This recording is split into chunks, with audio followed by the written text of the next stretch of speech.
Okay, so I am leaving on a legitimately long road trip. It should take over 12 hours, including charging. So I'm excited to take this journey with you, and let's follow along. There should be several charging stops, and who knows what other kind of adventures happening as well. Thank you for watching. Let's get this adventure started.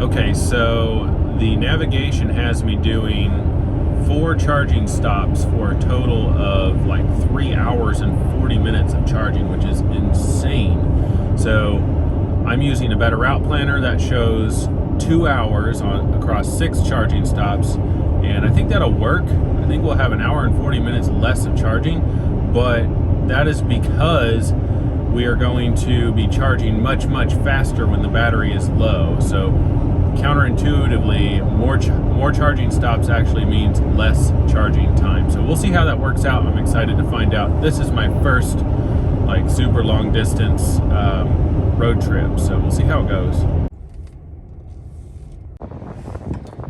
Please take the parking ticket. Please enter following the guidance.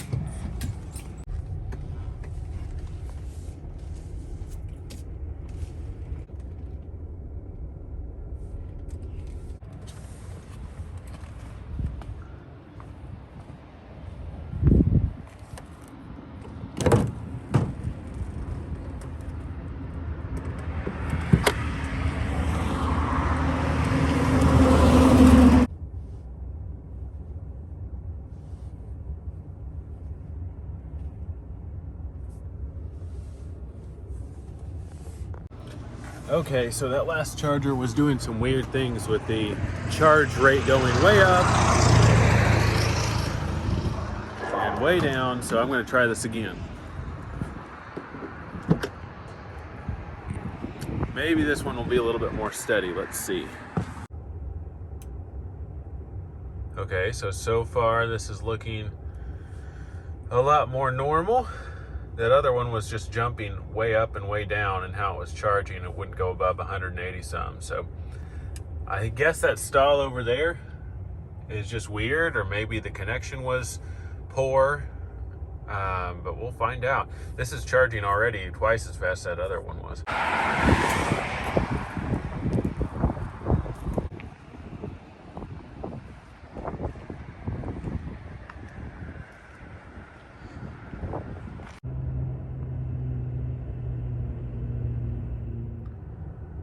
Okay, so my touch screen here has gone blank as we charge, which is not affecting the charging. We're still charging, as you can see, but I don't have a screen right now. All right, it's starting to come back. I simply rebooted. You can hold down the 2 scroll wheels to do that. All right, so the app says to charge to 61% here at this first charging stop, and that will get me to the next of the 6 charging stops on this trip to Daytona, Florida, and Daytona Beach for the Rolex 24 race. And I'm almost there here at this first charging stop. Just 1 more percent to go for margin, and we will get out of here. $2.07 for this charge session. Not bad.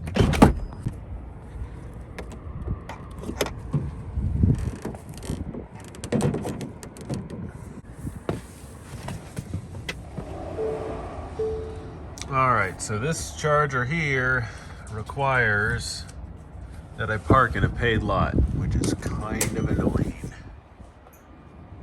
Thank you for your visit and have a safe drive. $0, I'll take it. Thank you.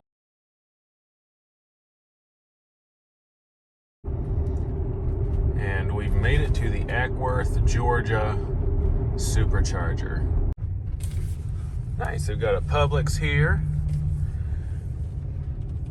a Waffle House, and lots of charging bays. Look at all those nice chargers.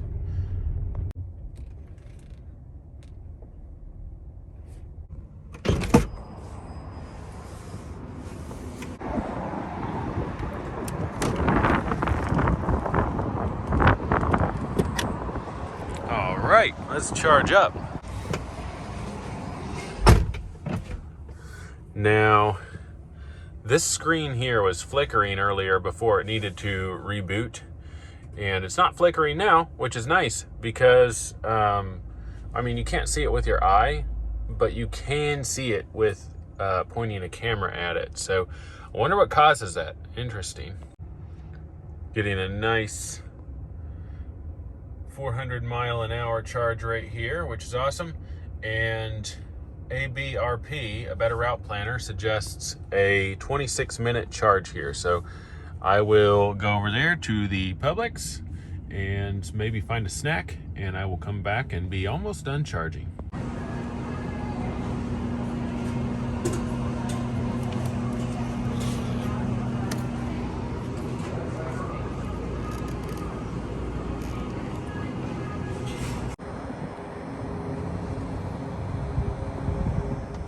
Well, I didn't find anything at Publix that I wanted to eat more than these walnuts from Trader Joe's, and they are good, very good for you.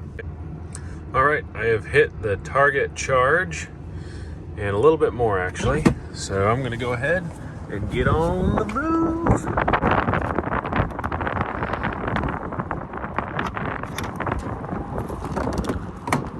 There we go.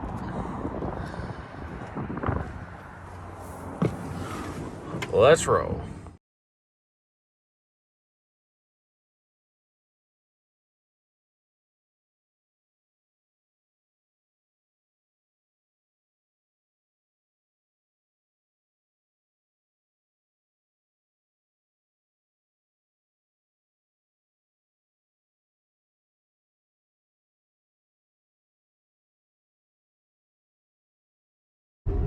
Pulling up to one of the Macon, Georgia chargers behind looks like a neighbor from Williamson County here. I live very near where this person lives.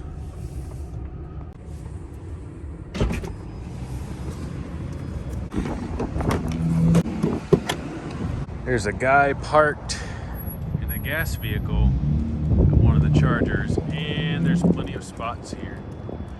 Not cool, dude.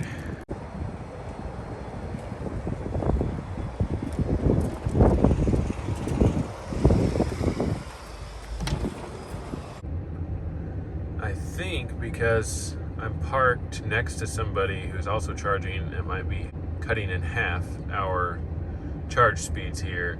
So I'm going to move over there. All right, let's see if it does any better on this side here. I'm now in that spot where the guy in the gas vehicle was. I don't know if he was a tech for the charging station or something and needed to be parked close to it for some reason or what, but I'm now in that spot and getting much better charge rate over on this side. So sometimes that will happen when you pull up to a Tesla charger. You can't park right next to somebody else sometimes, depending what circuit their supercharger plug is on, because sometimes that will cut the current in half for them and you'll only get half the charge speed. So makes a big difference on the charge time too. Charging at 417 miles an hour like I am now, when I was in the low 200s earlier. Just something to look for, and ideally you don't have somebody right next to you. So I've got them over there. I've got Williamson County guy over there, and charging fine and charging fast. All right, I'm going to do something a little outside my comfort zone right now, but I think I'm going to be okay. We will find out. Check this out. So 5% when I get to the next supercharger. So I'm going to leave with only 5% still in the battery when I get to the next one. We'll see how that goes. All right, now it shows 7% before departure. So gained 2% since I made the video and unplugged it. Let's go! And autopilot on. Oh my goodness, this just makes things so much easier. Gosh, I love autopilot. Showing 6% now. garage.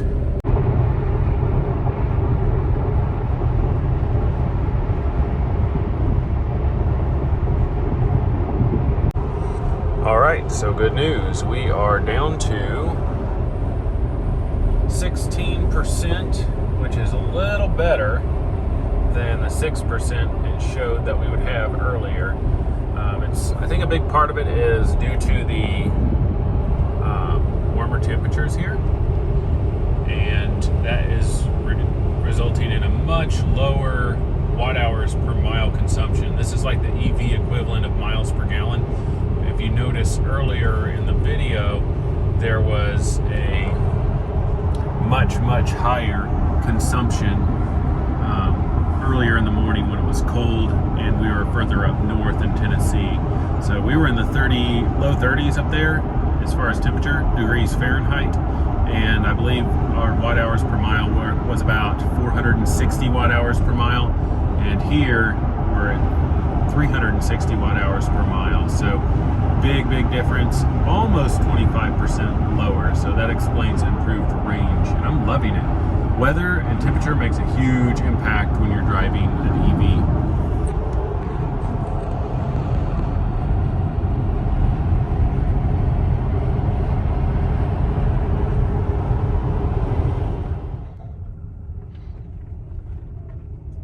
Tifton, Georgia supercharger, rolling up with 22%. Did way better than that projected 6%, which is excellent. And that should actually help me get to my destination even faster. Now I'm going to park and start charging way down here. One thing to watch out for when pulling into these superchargers is not to curb your wheels, because a lot of Teslas have super curbable wheels. You don't want to damage those rims. They are not cheap to replace. But thankfully, rim repair isn't super expensive. This charger looks a little more faded than some of the ones I've seen so far.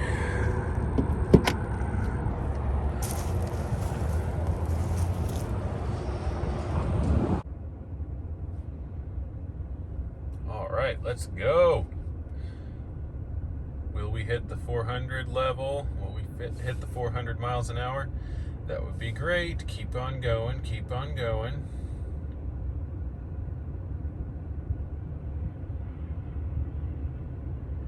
Awesome. Awesome.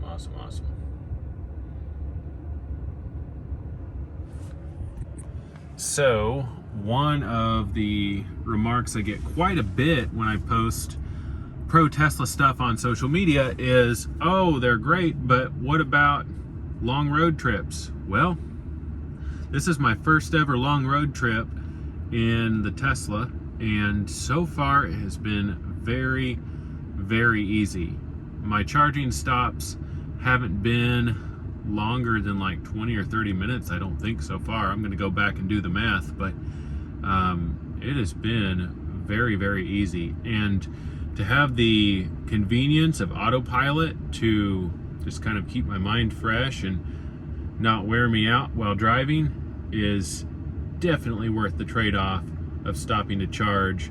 I think 5 or 6 times on this trip is what it will be. Man, this is just a new kind of driving that I've never done before, and I love it so far. Love it. If you're thinking about a Tesla, don't let the road trip thing hold you back. So I have adjusted my tactics a little bit. I've been using a better route planner to choose the charging stops, but I've been using Tesla's navigation to tell me how much I need to charge at each stop to get to the next one. So I know that this is the last Georgia charging stop, and the next one, according to a better route planner, ABRP, is going to be Jacksonville, Florida. So I'm going to type in the Jacksonville, Florida destination into the Tesla navigation here and remove any charging stops that it wants me to do along the way, and it will tell me when or what percent I need to be at when I leave this charging stop for the next one. So here we go. So go in here, type in Jacksonville, Tesla, and that will bring up the Tesla supercharger there. And you want to know which one it is. Usually, often, a larger city will have multiple Tesla superchargers, but that's the one, the Chaffee Road South one. So now it's going to pull up that route. It's going to try to make me stop in Valdosta, Georgia, just because I'm kind of low right now.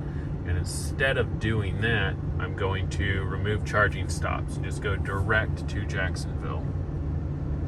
It will tell me what battery percentage I will have when I leave here. It's calculating right now. It's thinking about it. Might have to come back to this one. Sometimes it takes a while. Okay, so one thing you'll do a lot when you travel by a Tesla supercharger is you will end up going to a lot of Starbucks. There's usually something like that near a charger, which is nice. I'm going to stop in, see if I can find a snack.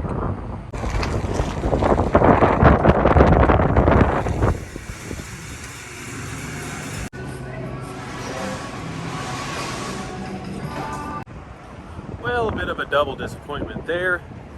The restrooms are closed and they are out of the Impossible sandwich, which is, I've heard, super delicious and I've been wanting to try it. So, I'll survive. I'm walking back to a Tesla P100D. I'm very grateful for my life.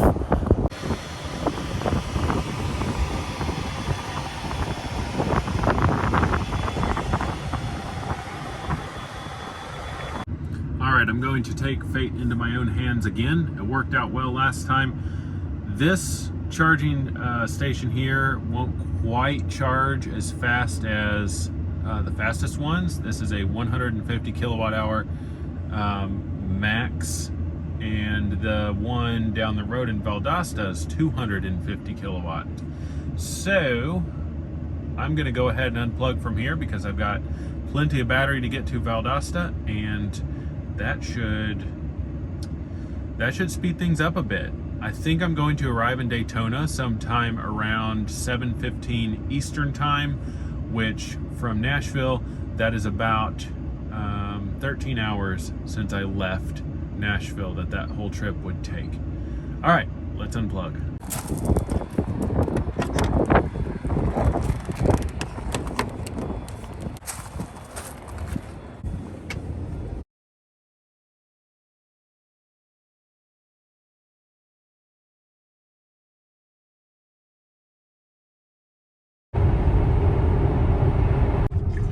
All right, you can hear my ice sloshing around in my cooler. I think I've only got one cold thing in there left, so shouldn't be a big issue.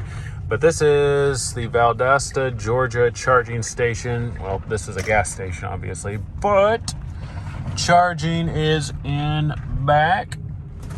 Boom. You can start to see the boxes of electricity there.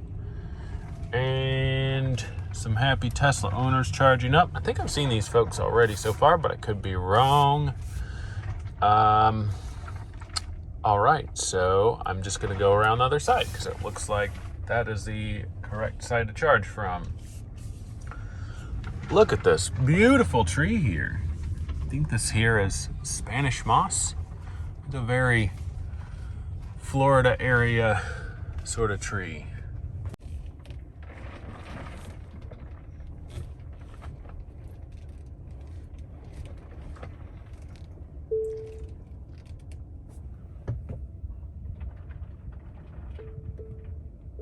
Usually try to get within 2 feet or so. There we go. Oop, forgot to park it, but it put itself in park. Nice. All right.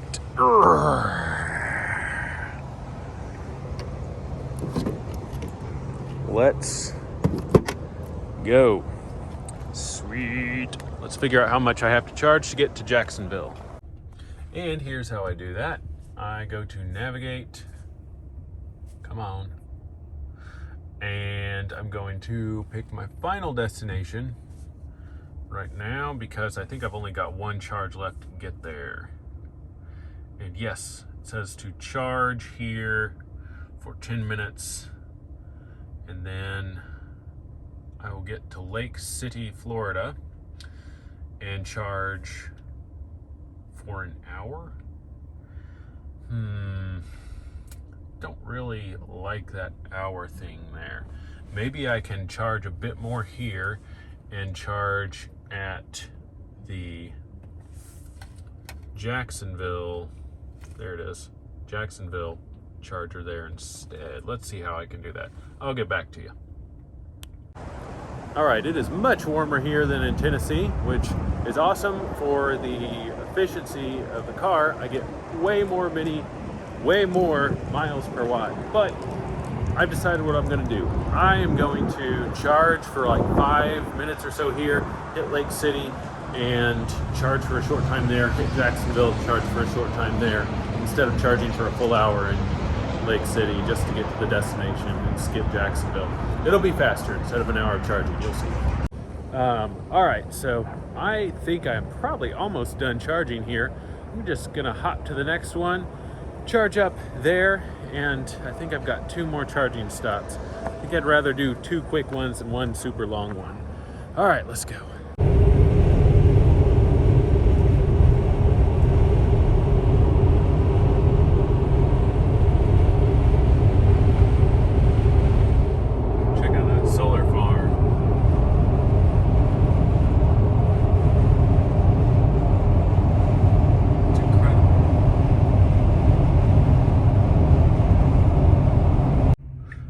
Folks, I am at the Lake City exit for the Lake City, Florida charger, and that right there, 474 watt hours per mile.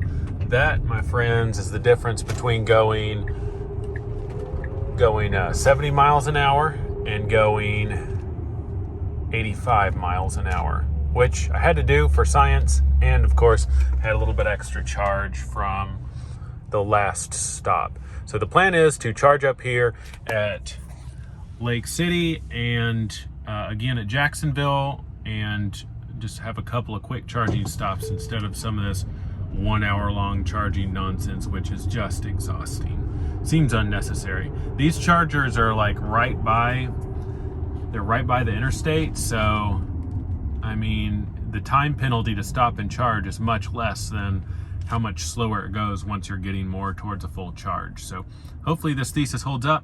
In any case, I'm having a great time driving the Tesla on a long road trip, and we'll pull up to Lake City here in a second.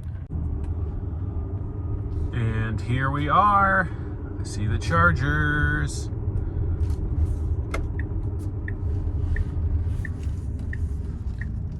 A smaller installation here. Looks like there's just 6 of them. I'm glad to be able to stop though. All right, let's plug it up.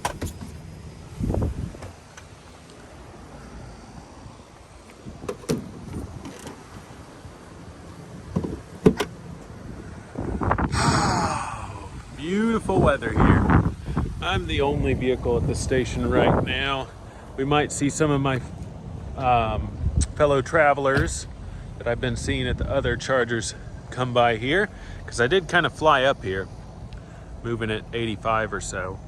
But again, I wanted to see the difference in the energy usage. So 474 watt hours per mile at 85 miles an hour versus about 360 at 70 miles an hour. So if you need range, go 70 or slower. Makes a big difference. Got another Model X pulling up here. Trying to find his lines. There you go, bud. Nice. All right, so we're getting the screen flickering again here. Again, you can't see it with your eyes, but when you point the camera at it, it is visible. But we're charging at 301 miles an hour. I'm gonna see what it would look like to go to the Jacksonville supercharger. All right, pick this one, see what we get.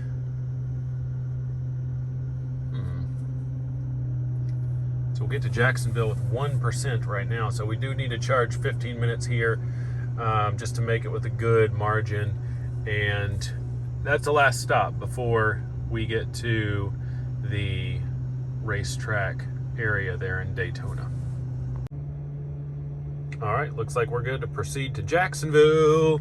Let's do it. All right, only about 3 hours left on this trip, including charging, and I'm pretty pumped to get there. I can still hear the charging fan running. A little bit unusual, but I'm sure it's fine. Those charging fans are a little noisy. You probably can't really hear it in the video. It's something that's humming at a fairly high frequency, but these roads are gorgeous. Look at this. So many beautiful curves here.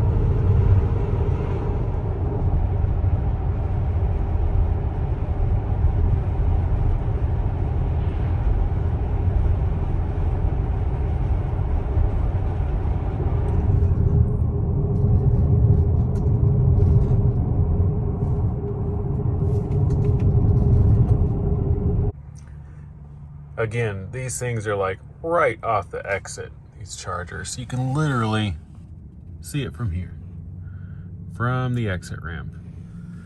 This is my final charging stop before my destination. I will not try to count all the stops right now. I'll have to go back and look at the video clips as I assemble the video, but this has been a great trip so far. It has been very easy, again, because Autopilot is taking a lot of the workload off. And a quick little observation, this is by no means a judgment of any kind, but I would like to point out for anybody traveling through Florida and Georgia, there are a lot of highway patrol officers in Georgia. Like, they're everywhere. If you've ever seen the nature videos of like all the hyenas chasing the wildebeests, that's what it's like. There are a bunch of hyena predators out there looking for you if you're a speeder. So be careful in Georgia if you do go fast. But in Florida, I have seen 0 law enforcement officers. Just saying. All right, one final charging stop. And before I get out, there is the same Toyota there that I saw at one of the other charging stops, and I think he's actually a tech. I think he's a guy that works on the supercharger station. So if you see a vehicle that is a gas-powered vehicle parked at a Tesla charging station when it's not super full, it very, very well could be one of the techs that works on them. No reason to get upset. I kind of got a little bit annoyed when I saw it, but again, this is the first time I've been to a bunch of superchargers, and it's good to see that there's people out maintaining them. I'm very, very grateful for the folks that do that. Thank you. All right, let's hook her up. This one is configured just a little differently than most of them. You pull forward into this space, which I kind of like. It's a little easier than backing in, and right in there, much closer, much closer. This is a beautiful little charger spot here.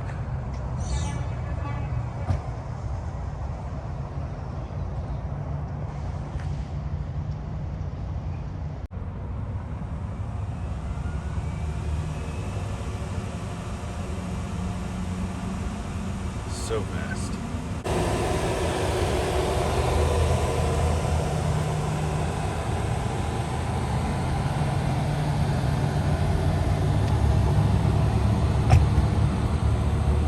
I love that walk-away door auto-close thing. That is so useful. All right, I'm going to go into this grocery store over here. Thanks for watching. I've got this charge to complete, as well as just arriving at my destination. So thanks for watching this far if you have, and I look forward to bringing you more cool stuff.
Oh my God, this is so good.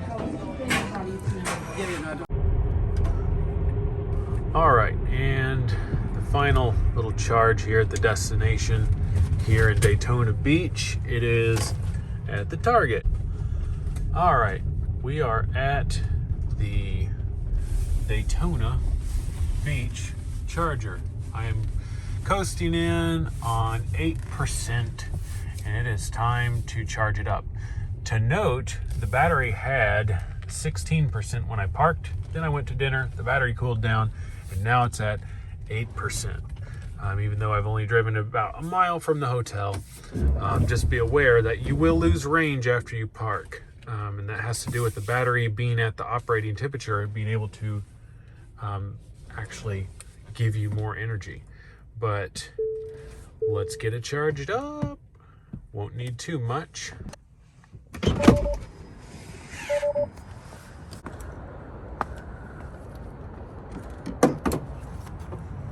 Have some juice. You are a hungry, hungry hippo. Check out that Model S with the custom wheels and body kit. I've never seen anything like that. But I made it. We are in Daytona Beach, and that was one of the easiest road trips I have ever done. So if you are considering buying a Tesla and road trips are what's holding you back, this was about a 10 and a half hour drive in a regular car. With the Tesla, it was about a 12 and a half hour drive. And that was because I had to make the charging stops.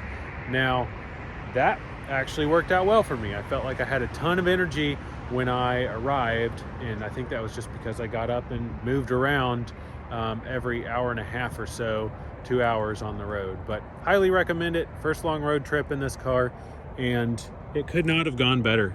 I love this vehicle.